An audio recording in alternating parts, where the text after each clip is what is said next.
मित्रों, कल से वैसे तो आज से विड्रॉल का समय समाप्त होने के बाद कल से एक्चुअल चुनाव शुरू होगा। आज भारतीय जनता पार्टी की पुरी में प्रेस कॉन्फ्रेंस में आप सभी का मैं स्वागत करता हूं। भारतीय जनता पार्टी इस चुनाव में पूर्ण बहुमत के साथ सरकार बनाने के आत्मविश्वास के साथ मैदान में उतरी है। पॉलिटिकल स्टेबिलिटी और नए कर्नाटक का नारा लेकर हम चुनाव में उतरे हैं। मोदी जी के नेतृत्व में डबल इंजन की सरकार बनाम कांग्रेस की रिवर्स गियर सरकार, ये तय करने का कर्नाटक की जनता के लिए चुनाव है। और भारतीय जनता पार्टी इस चुनाव में डबल इंजन की सरकार के अब तक 4 साल में जो फायदे कर्नाटक की जनता को, कर्नाटक के गरीबों को और कर्नाटक के इंफ्रास्ट्रक्चर के विकास को हुआ है, इसके साथ हम चुनाव के मैदान में उतरे हैं। भारतीय जनता पार्टी की सरकार ने गैर संवैधानिक तरीके से तुष्टीकरण की राजनीति को आगे बढ़ाने के लिए कांग्रेस ने धर्म के आधार पर जो रिजर्वेशन किया था उसको रद्द कर एससी, एसटी और ओबीसी की कैटेगरी में लिंगायत और वोकलिगा समाज के रिजर्वेशन के प्रतिशत में वृद्धि कर बहुत समय के बाद सामाजिक न्याय को आगे बढ़ाने का काम किया है। आप सभी जानते हैं, धार्मिक आरक्षण संविधान सम्मत नहीं है, परंतु वोट बैंक की पॉलिटिक्स के लिए कांग्रेस ने इसको आगे बढ़ाया है। कांग्रेस के लिए कर्नाटक जन कल्याण का मुद्दा नहीं है, कर्नाटक के विकास का मुद्दा नहीं है। कांग्रेस कर्नाटक में अपने एटीएम को ढूंढ रही है और दूसरी ओर जेडीएस भी एक परिवारवादी पार्टी है जो हमेशा चुनाव तो कांग्रेस के सामने लड़ती है, परंतु चुनाव होने के बाद सत्ता प्राप्त करने के लिए कांग्रेस के साथ बैठती है। इसलिए मैं कर्नाटक की जनता को आज इस प्रेस वार्ता के माध्यम से अपील करना चाहता हूं कि पूर्ण बहुमत की स्थिर सरकार भारतीय जनता पार्टी की चुनिए, जो प्रधानमंत्री नरेंद्र मोदी जी के नेतृत्व में कर्नाटक का सर्वांगीण विकास करेगी और कर्नाटक में से गरीबी का 100% उन्मूलन करेगी। सुरक्षित कर्नाटक केवल और केवल भारतीय जनता पार्टी दे सकती है।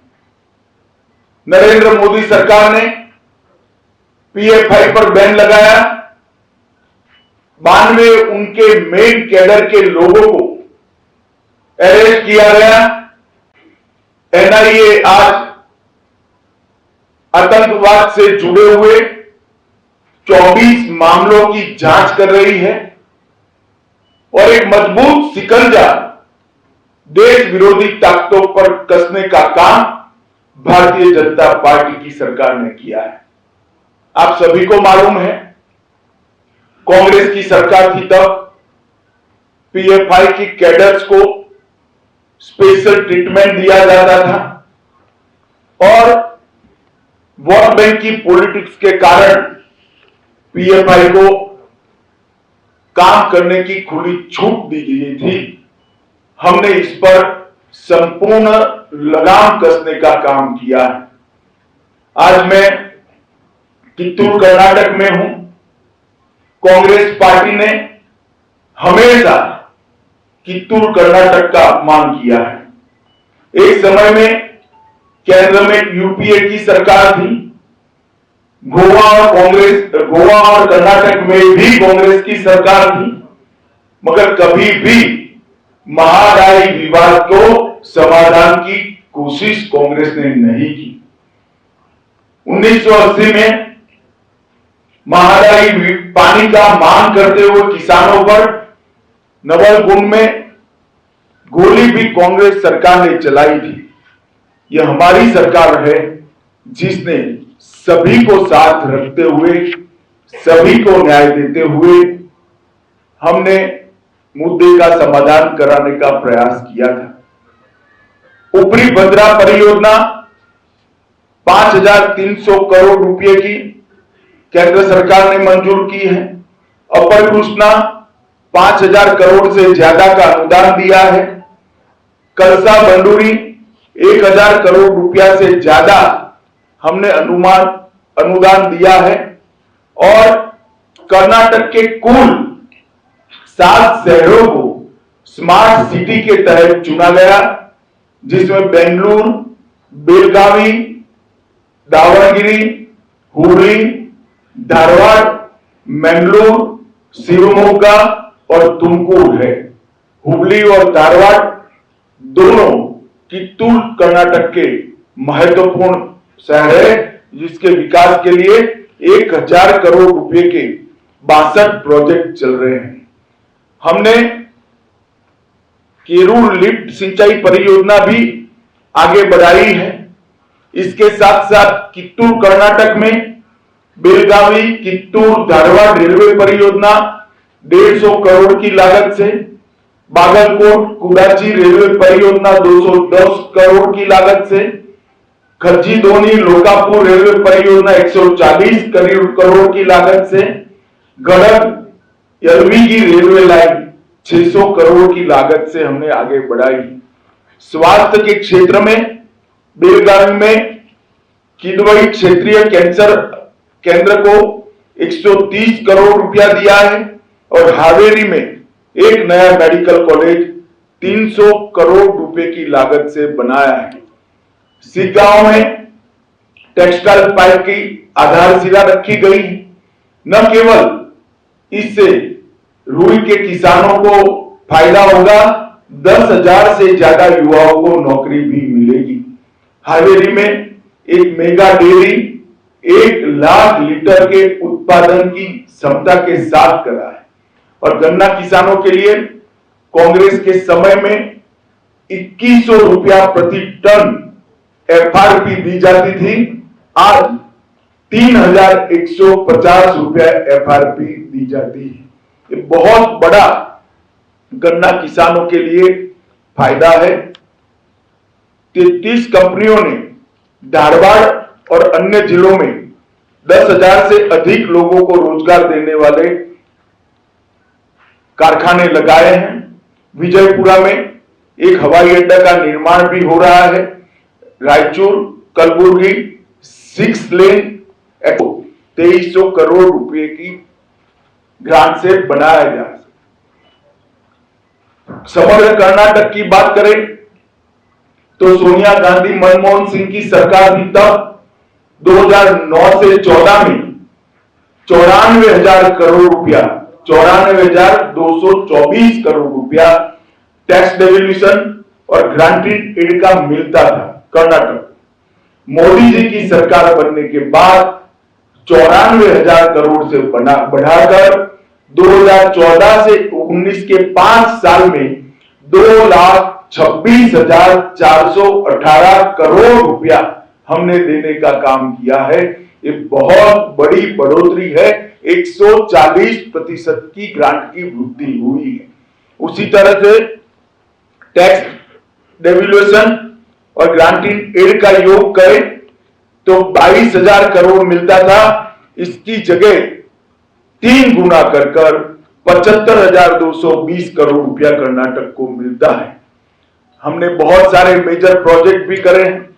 New Mangalore port authority 3800 crore का प्रोजेक्ट, 10 लेन बेंगलुरु मैसूर एक्सप्रेस 8000 करोड़ की लागत से प्रोजेक्ट, बेंगलुरु चेन्नई एक्सप्रेस 17000 करोड़ की लागत से प्रोजेक्ट, बीदर कलबुर्गी बेल्लारी 7600 करोड़ की लागत से पहली दक्षिण भारत की वंदे भारत ट्रेन मैसूर चेन्नई मोदी जी ने लोकार्पण किया है।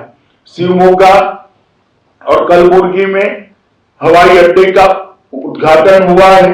हसन, विजयपुरा, कोल्हार और रायचूर में हवाई अड्डों का निर्माण शुरू हो चुका है। 7 मॉडल विश्वविद्यालय चामराजनगर, बीदर, हावेरी, हासन, कोडागू, कोप्पल और बागलकोट के अंदर हमने शुरू किया है और रायचूर और धारवाड़ में 2 ट्रिपल आईटी भी शुरू किए हैं। हमने मैसूर में एक टेक क्लस्टर बनाया है, मैसूर में फिनटेक क्लस्टर भी बनाया है। कर्नाटक में भारत का पहला सेमीकंडक्टर मैन्युफैक्चरिंग प्लांट स्थापित करने के लिए एमओयू किया गया है। 9 नए औद्योगिक क्लस्टर विकसित किए जा रहे हैं और पिछले 4 साल में हमने 55 लाख रोजगारी का सृजन भारतीय जनता पार्टी की सरकार ने किया है। गरीब कल्याण की मैं बात करूं तो प्रधानमंत्री आवास योजना के तहत 4,10,000 घर गरीबों को दे चुके हैं। जल जीवन मिशन के तहत 43 लाख घरों में शुद्ध पीने का पानी पहुंचाया है। लगभग 48 लाख परिवारों को शौचालय की सुविधा हमने दी है। 4 करोड़ लाभार्थियों को प्रति माह प्रति व्यक्ति 5 किलो अनाज फ्री ऑफ कॉस्ट दिया जाता है और 54 लाख किसानों को 15,000 करोड़ रुपया हर साल 10,000 रुपये का हम चेक इनके बैंक अकाउंट में डायरेक्ट देते हैं। आयुष्मान भारत योजना लगभग 1.38 करोड़ लाभार्थी हैं और 37 लाख कनेक्शन उज्ज्वला के गैस योजना के भी हम दे चुके हैं। मित्रों, एक और सत्ता के लिए आंतरिक मतभेदों के साथ जनता के सामने आई हुई कांग्रेस तुष्टीकरण की राजनीति और तुष्टीकरण की राजनीति के चलते कर्नाटक की सुरक्षा को ताक पर रखने वाली कांग्रेस और दूसरी ओर सुरक्षित कर्नाटक, नया कर्नाटक और राजनीतिक स्थिरता के नारे के साथ मोदी जी के नेतृत्व में मैदान में उतरी हुई भारतीय जनता पार्टी में आज मुझे तो विश्वास है, मैं 14 दिन चुनाव के पहले गुजार चुका हूं कर्नाटक में। कर्नाटक की जनता पलक पावड़े बिछाकर भारतीय जनता पार्टी का स्वागत कर रही है। मुझे विश्वास है कि पूर्ण बहुमत की भारतीय जनता पार्टी की सरकार बनने जा रही है।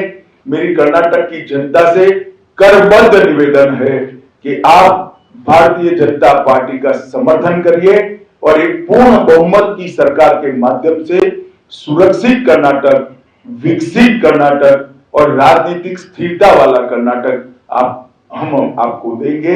ये हमारा वादा है। मोदी जी ने कर्नाटक के विकास के लिए कोई चीज बाकी नहीं छोड़ी है। अगले 5 साल भी डबल इंजन सरकार ही कर्नाटक का भला कर सकती है, ये हमारा वादा है। अब आप सवाल पूछ सकते हैं। प्रहलाद जी ने कहा है कि कुछ सवाल मगर आप आराम से पूछेगा, हड़बड़ी मत करिएगा, मैं सबके जवाब दूंगा। धन्यवाद। न्यूज़ फर्स्ट, प्रतीक्षणा निम्नदिगे।